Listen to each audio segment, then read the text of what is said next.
विशाल धनुष रखा था। तो उस धनुष कोटि को देख करके बलराम जी को विचार करते हैं, अरे देखो देखो कन्हैया कितना सुंदर धनुष रखा है, क्यों ना कुछ पतंचा चढ़ा के देखूं। तो धनुष के जो रक्षक थे वो कहते हैं, अरे छोटे छोटे बालक अपने को संभालना आता नहीं, धनुष को उठाने चल दिए। अरे आज तक देखा है कि तो बलराम जी वो कृष्ण कहते हैं, अरे बहुत खेला है धनुष से। और जैसे ही वो उद्धत होते हैं मारने को कि हमारे कृष्ण कन्हैया बलराम ने एक इशारे से उस धनुष को उठा लिया, वो दोनों को पतंजा चढ़ाते ही धड़ाम से धनुष टूट जाता है। धनुष के टूटने से जो आवाज आती है कि सिंहासन भी कंस का हिल जाता है, गिरते गिरते बचता है। सैनिकों ने तुरंत राजभवन में बताया, महाराज महाराज आपका धनुष टूट गया है। जो ये शब्द सुना कि कंस समझ गया, क्योंकि जब कंस परशुराम गुरुदेव ने जब धनुष दिया था तो संकेत दिया था, अरे इस धनुष को कोई तोड़ नहीं सकता, और जिस दिन ये धनुष टूट गया और जिसने धनुष को तोड़ दिया वह आपको छोड़ नहीं सकता। कंस एकदम भयभीत हो जाता है, कांपने लगता है।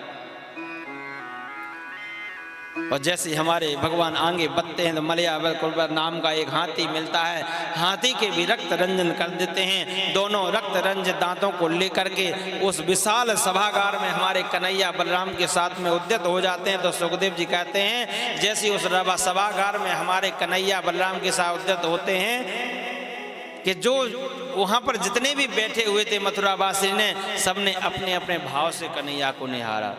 कोई कहता देखो देखो कितनी सुंदर छटा है, कितने सुंदर सुंदर बालक हैं, ये दुष्ट कंस को देखो, इन अभूत बच्चों को मारने के लिए इसने मल्ल युद्ध रखा गया, इतने बड़े बड़े पहलवानों से युद्ध कराना चाहता है। तो यहाँ प्रभु ने जिसने जिस भाव से निहारा, प्रभु ने उस भाव से उस व्यक्ति को दर्शन दिए।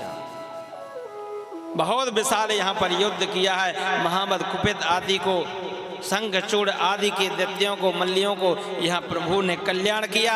और जैसे ही कल्याण हुआ कि कंस को क्रोध आ गया, कंस भागा कन्हैया को मारने के लिए कि जब तक कंस सिंहासन से उठ पाता कि जब तक तो हमारे कन्हैया उच्च सिंहासन पहुंच करके कंस को धड़ाम से पटक देते हैं, उसके हृदय स्थल पर बैठ करके सारी घटनाओं को याद दिलाते हैं। कहते हैं, मामा जी याद करो जब हमारी माँ नववधु होकर के रथ में बैठ करके विदा हो रही थी, तुमने केस पकड़ के क्या कह रहे थे, उसको मारना चाह रहे थे। सारी घटनाओं को याद दिलाते हैं आज कन्हैया। कहते हैं, मामा जी वो जैसे ही वह कंस सावधान होता है मारने के लिए उद्यत होने लगता है, तब तक हमारे कन्हैया एक मुष्टिका का उसके हृदय पे, उसके सीने पे इतनी जोर से प्रहार करते हैं कि कंस गोविंदाय नमो नमः। बोलो कंस मर्दन भगवान की।